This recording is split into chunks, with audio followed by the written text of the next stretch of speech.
Sr. Ministro, Sr. Secretário de Estado, restantes membros da delegação que acompanham o Sr. Ministro. Sr. Ministro, de facto, o caos está instalado nas urgências hospitalares e, de uma forma geral, até no Serviço Nacional de Saúde. Basta olhar para os tratamentos oncológicos que estão a deixar muito a desejar, basta olhar para os doentes com hepatite C que continuam a morrer enquanto esperam que o Governo se mexa. Senhores deputados. E eu, sobre isto, Sr. Ministro, tenho que fazer a seguinte referência. Sr. Deputado José Luís Ferreira, se me dá licença, eu peço aos senhores deputados, porque o Sr. Deputado José Luís Ferreira possa fazer a sua intervenção em condições de ser ouvido pelo Sr. Ministro. Se os senhores deputados não quiserem ouvir, é outra questão. O Sr. Ministro tem que ouvir. Muito obrigado. Muito obrigado, Sr. Presidente. Sobre a hepatite C, Sr. Ministro, tenho que dizer que o Sr. Ministro foi confrontado logo no início desta audição pelo Grupo Parlamentar do PCP, foi depois questionado pelo Grupo Parlamentar do Partido Socialista, só mais tarde é que veio dizer alguma coisa sobre o assunto. Mas veio dizer muito pouco sobre a questão do tratamento da hepatite C, porque aquilo que o Sr. Ministro nos disse hoje é aquilo que nos disse em junho do ano passado. Eu não queria utilizar aqui a expressão da cassete utilizada pela Sra. Deputada Teresa Caieiro, mas de facto é disso que se trata. O Sr. Ministro disse muito pouco, disse que estamos a negociar, foi exatamente isso que disse em junho do ano passado. E, portanto, eu ainda tenho esperanças que o Sr. Ministro agora, na resposta que me vai dar, que possa adiantar mais alguma coisa, que nos diga mais alguma coisa para além daquilo que nos disse em junho do ano passado. Mas sobre o caos que está instalado nas urgências hospitalares, ou dito até de outra forma, sobre o caos que as políticas deste Governo criaram, duas notas prévias. A primeira é que o caos é de tal ordem evidente e grave que até o próprio Governo o reconhece. De facto, o Governo fala agora, por exemplo, na necessidade de ter camas supletivas no setor privado e nas unidades militares, ora, quando sabemos que estas medidas apenas são utilizadas numa situação de catástrofe. E, portanto, entre catástrofe ou situação de caos, o Governo pode perfeitamente escolher. A segunda nota é que o caos que as políticas que o Governo provocou, de certa forma, não surpreendem. Não surpreende porque nós temos um Governo que acabou por reduzir a sua política de saúde a dois elementos centrais.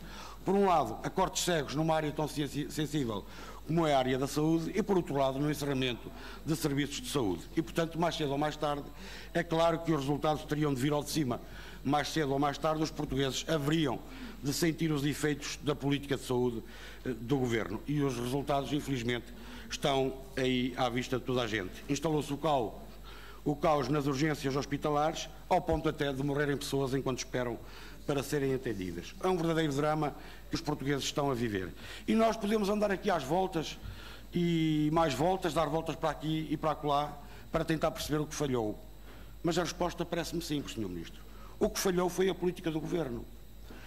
O que se está a passar é apenas fruto das opções erradas deste Governo. E erradas desde logo, porque o Governo acabou por reduzir o Ministério da Saúde a uma Secretaria de Estado do Ministério das Finanças. E o Sr. Ministro da Saúde permitiu que o Governo acabasse por reduzir o Ministério da Saúde a uma Secretaria de Estado do Ministério das Finanças. E o caos, de facto, deve-se ao forte desinvestimento que o Governo fez na área da saúde nos últimos 3 anos. E aqui, Sr. Ministro, pouco adianta falar da Troika, porque o Governo, nesta matéria, pode falar de tudo menos da Troika, porque o Governo cortou o dobro daquilo que a Troika propôs na área da saúde. Mas também o caos se deve ao encerramento de serviços de saúde que o Governo tem vindo a fazer por todo o país, à redução dos horários de funcionamento dos centros de saúde, às limitações impostas aos hospitais que se viram inibidos de atempadamente contratar profissionais de saúde, às opções do Governo em recorrer às empresas de trabalho temporário. E aqui, Sr. Ministro, fiquei surpreendidíssimo há pouco quando disse que reduziu já o recurso ao trabalho temporário e depois os exemplos que nos dá são exemplos que nada têm a ver com o trabalho temporário, Sr. Ministro. Contratos de prestação de serviços, contratos a termo, não têm nada a ver com o trabalho temporário. Sr. Ministro, o trabalho temporário não tem nada a ver com os exemplos que nos deu. E, portanto, vamos continuar a dizer que as opções do Governo em recorrer às empresas de trabalho temporário continuam a criar condições que hoje se vivem nas urgências hospitalares. Mas também se deve, este caos, também se deve à contenção de custos. Em síntese, aos cortes sucessivos da saúde. E quando nós falamos nos cortes, nas opções do Governo nesta área, das duas uma. Ou o Governo fez mal as contas, porque partiu de premissas erradas, o Governo cortou achando que o sistema comportaria os cortes que o Governo foi fazendo, Ou então o Governo cortou e simplesmente remeteu o resultado para o divino. Cortamos e seja o que Deus quiser. Seja qual for a consideração do Governo, uma e outra revelam uma enorme irresponsabilidade. Uma irresponsabilidade absolutamente inaceitável, porque nós estamos a falar de pessoas. É disso que se trata. São pessoas que estão em causa. O frio e a gripe, Sr. Ministro, eram esperados. A circunstância era perfeitamente previsível. Aliás, o Sr. Ministro foi alertado várias vezes que para o risco que se corria se não se tomassem medidas, mal viesse o período da gripe. Estou a lembrar-me, por exemplo, da Ordem dos Advogados, que em agosto avisou o Governo que era necessário, perdão, da Ordem dos Enfermeiros, que avisou o Governo da necessidade de tomar medidas para se evitar o caos que hoje estamos a assistir. E, portanto, Sr.